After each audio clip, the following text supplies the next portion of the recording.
Hi everybody, welcome to Flicks and Foods. Kaze here. Today's episode, we're going to be looking at a film from the 1980s that I don't think gets that much discussion. This is the film Cocoon. Released in the summer of 1985, Cocoon, directed by Ron Howard, is a sci-fi comedy drama that involves a group of elderly people at a Florida retirement home. For fun, they'd sneak into a nearby home to use the pool there. After one particular visit, though, they begin to feel the effects of youthful rejuvenation, as the home and pool is brought up by a small group of friendly aliens who are using the pool to help restore their companions that have been left behind for over 10,000 years in protective cocoons. I remember seeing so many commercials for this movie when I was a kid, not knowing anything about it except aliens and old people were in it. If anything, I thought it was some kind of weird story of aliens turning into old people by cocoons or something more sinister. But taking a modern spin on a Fountain of Youth story was a fun creative choice. The cast is wonderful and full of great performers of Hollywood's past. We have real-life couple Hume Cronin and Jessica Tandy playing Joe and Alma Finley, Wilford Brimley. Hi, I'm Wilford Brimley, and I've had diabetes for about 20 years. And Maureen Stapleton play Ben and Mary Luckett.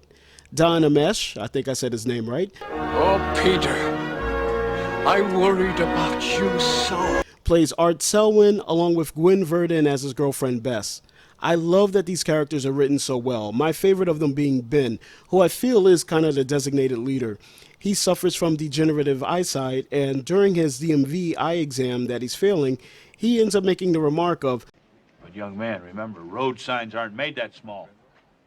I can read road signs. I love that when they get to the pool, it's just a rather chill experience. They're not doing anything terrible there, just splashing, having a smoke, and enjoying the moment. It's like just an escape from the reminders of being old and dealing with their daily ailments. Not long after, we have the introduction of our four aliens, led by Walter, played by Brian Dennehy. They show up to rent a boat from Jack, played by Steve Guttenberg, to go scuba diving and retrieve the cocoons, which they keep wrapped up and claim that they're giant snail shells for a museum?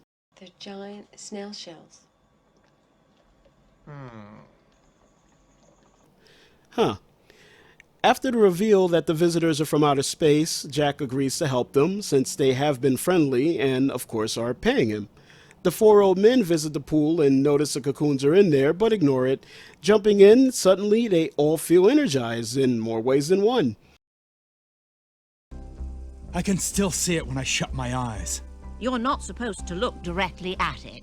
I love how one of them said, You too? You got a boner too? Afterwards, they bring another resident, Bernie, played by Jack Gilford, but he's too worried and never actually gets in.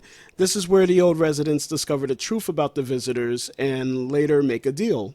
They promise to let the old folks use the pool if they promise not to tell anyone about it. The aliens are using the pool to add life force energy to the cocoon so their friends can survive the trip back to their home planet. This life force gives the elderly youthful energy and even heals their ailments, such as putting Joe's cancer into remission and restoring Ben's eyesight. One of the things I also love about this movie is the simplicity. Despite how much villains are my favorite parts of a story, I admit this has no villain and didn't need it. The conflict surfaced from mistakes and circumstances, much like our own lives. Getting older can make us more prone to health problems, leading us to live inconvenient lives for ourselves and those who care about us. Sometimes making a mistake disguised as a good deed can put us in trouble, even though our intentions were pure.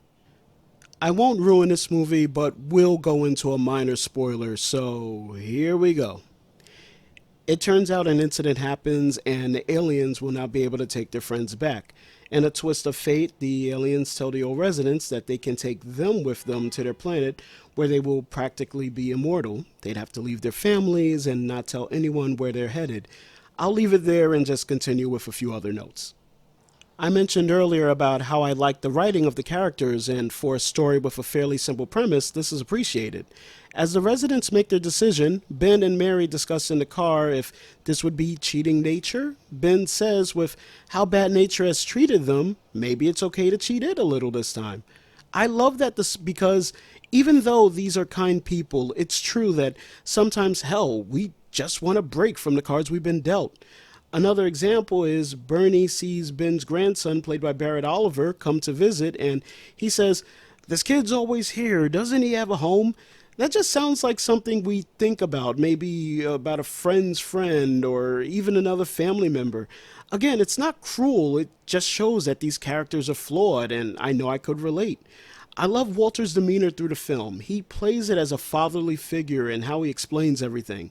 These are probably some of my favorite movie aliens because, though they are certainly more advanced than humans, they don't show hostility or feel superiority over them. When Walter explains to Jack about one of the maps, Jack acts like he knows about it, and Walter playfully agrees with him, like a babysitter of sorts. Along with telling Ben that every 10,000 or so years he makes a mistake. First one was Atlantis being where they should build the base on Earth, and telling them about the pool might be the second. Bernie would appear to be a more level-headed member of the old folks, telling them that using the pool is not right and that it's going against what being old is all about. He suffers a tragedy later on, and despite his protest about the pool, he tries to use it to no avail, unfortunately. And the winners are Ken Ralston, Ralph McQuarrie, Scott Farrar, and David Barry for Cocoon. This won 2 Academy Awards, one for Best Visual Effects that year, beating out both Return to Oz and Young Sherlock Holmes, which all 3 were definitely worthy of winning. The second was Don Ameche, who won Best Supporting Actor. Now, I don't have a problem with his performance. I just thought his character was the least interesting out of the bunch and least character development. I feel Wilford Brimley should have got that honor, or at least nominated, especially since he was only 49 playing Ben, wearing makeup to look older, and the relationship he had with his grandson was believable and sympathetic. I feel he had the best lines and seemed the most real, but it wasn't meant to be. I will say something that I dislike about the movie is that it does feel a bit anticlimactic. It doesn't just end, but it's one of those scenarios where it leaves us guessing, and I felt this was a trend with certain sci-fi movies of the time. There is a sequel, but I haven't watched it yet, and I have heard it's pretty much a rehash kind of thing, but yeah, we'll see when we get there. My first experience watching this was on the Disney Channel back in the early 90s, old school Disney Channel. This is the time where anyone my age will tell you it was at its peak with introducing plenty of movies and shows that were not even Disney related. I stayed up late to see it and was curious where the story would go, but fell asleep. I mean, hey, I was like just turning 9 back then, and it was probably about like 12 or 1 a.m. I do remember them censoring a minor nude scene, though, just because, well, I'm me. Excuse me. One thing I almost forgot to mention is that this film, as of this posting, is extremely hard to find in order to watch. It is on no streaming service, hardly ever comes on TV, and the DVD or Blu-ray is bare bones and kind of pricey. I had to search the far 7 seas of the internet in order to watch it. Trying to find any clips were beyond hard as well. I heard that this is because of some licensing issue with music in the film apparently, but have not come across a genuine source for this. Let me know in the comments if you think you know why. So overall, my rating is a 7 out of 10. This is a sweet story that likes to tug on our emotions for a while. Yes, there are a few parts that linger a little long, and we've seen this story, I'm sure, before.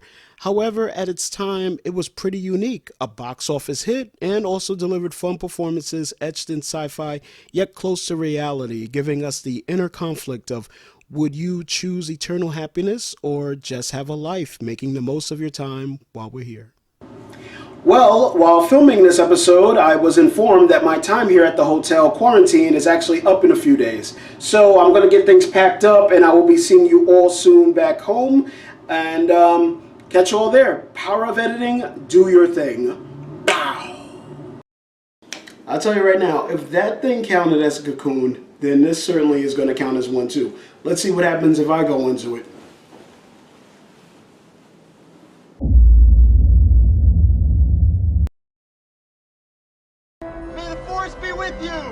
Ha ha ha ha, that is funny. Want a piece of candy, little girl? Ben. Hi, I'm Wilford Brimley, and I've had diabetes for about 20 years.